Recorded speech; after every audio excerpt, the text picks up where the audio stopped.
আসসালামু আলাইকুম এভরিওয়ান, কেমন আছেন সবাই? তো আশা করছি সবাই ভালো আছেন। আলহামদুলিল্লাহ আমিও ভালো আছি। আজকে আমরা মূলত যাব হচ্ছে একটা পার্কে। তো এই পার্কটা কোথায় অবস্থিত বা পার্কটা কেমন সবকিছু আপনাদেরকে বলার চেষ্টা করব ইনশাআল্লাহ। ভিডিওর শুরুতেই বলে নিচ্ছি, পার্কের ভালো দিক এবং খারাপ দিক সব দিকগুলোই তুলে ধরার চেষ্টা করব ইনশাআল্লাহ। তো সকাল সকাল আমরা বাসা থেকে এখন বেরিয়ে যাব। আমরা সকালে কোনো গাড়ি না পাওয়াতে আমরা একটা সিএনজি নিয়ে সরাসরি চলে যাই মিরপুরে, এবং মিরপুর থেকে আমাদের জন্য সরাসরি গাড়ি আছে, আমরা গাড়িতে করে সরাসরি চলে যাব সাভারে। এখন আসি পার্কের নাম এবং পার্কটা কোথায় অবস্থিত।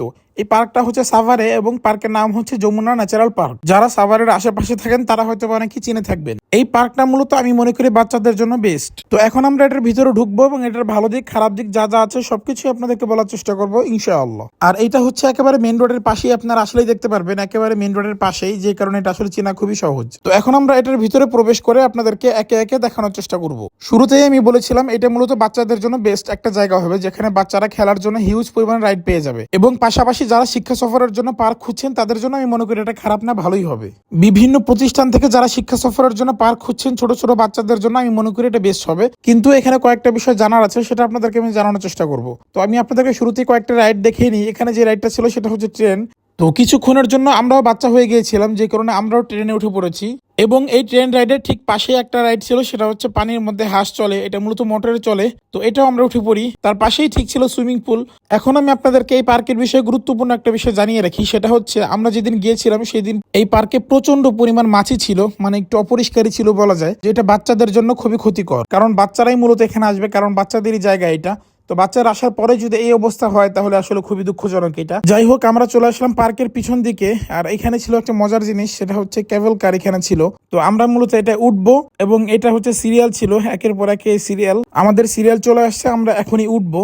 তো এই জিনিসটাতে মূলত আমি আগে পরে কখনো উঠি নাই। তো এটার ওঠার ফিলিংসটা আসলে খুবই ভালো। এবং সর্বপ্রথম যেটা হয়েছিল যে মানে ছাড়ার সাথে সাথেই যে একটা ঝাঁকি দেয়, তো এই ঝাঁকিটা একটু ভয় লাগছিল। আর মাঝখানে যাওয়ার পর হচ্ছে এটা হঠাৎ করে দেখলাম দোলা শুরু করলো আর কি, ডান বামে একটু নড়াচড়া করতেছিল বা দুলতেছিল। তো এইটা আমার কাছে একটু ভয় লাগতেছিল। তাছাড়া এই জিনিসটা আসলে খুবই মজার একটা জিনিস। আর এটার উপর থেকে ভিডিও করলে মনে হচ্ছে আমি হেলিকপ্টারে আছি, মানে পুরো এরকমই আর কি দেখা যাচ্ছিল। আর এটার সিস্টেম হচ্ছে এটা একবার এই পারে আসবে এবং এই পার থেকে আবার ওই পারে যাবে, এতটুকুর মধ্যেই অন্যরকম একটা আনন্দ ছিল।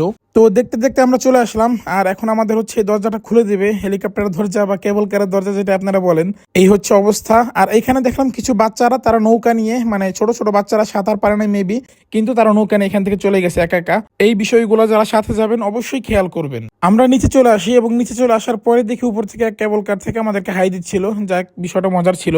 আর এটা হচ্ছে আর একটা সাইড, এখানে মূলত বিভিন্ন ধরনের প্রোগ্রাম হয়ে থাকে, প্রতিযোগিতা, বিভিন্ন কম্পিটিশন, খেলাধুলা এখানে হয়ে থাকে। তো এখানে কিছুক্ষণ আমার তিলাওয়াত করতে হয় আর কি। আমরা ঘোরাঘুরি করতে করতে ক্লান্ত হয়ে পড়েছিলাম, যে কারণে এখানে একটা নদীর মতো ছিল, এখানে আমরা চলে আসলাম। এখানে প্রচন্ড বাতাস ছিল, এই জন্য ভালো লাগতেছিল এখানে। আর শুরুতে যে কথাটা বলেছিলাম, প্রচন্ড মাছি, যে কারণে ভিতরে আসলে টিকা যাচ্ছিল না, যে কারণে আমি বাহিরের দিকে চলে আসি। এবং যেহেতু এখন বিকাল টাইম, ওয়েদারটাও মাশাআল্লাহ চমৎকার ছিল, সুবহানাল্লাহ। আর ভিতরের দিকে প্রচন্ড বাচ্চারাও ছিল, ওরা আসলে মাছি টাছি কিছু মানে না, ওরা আছে ওদের খেলার তালে।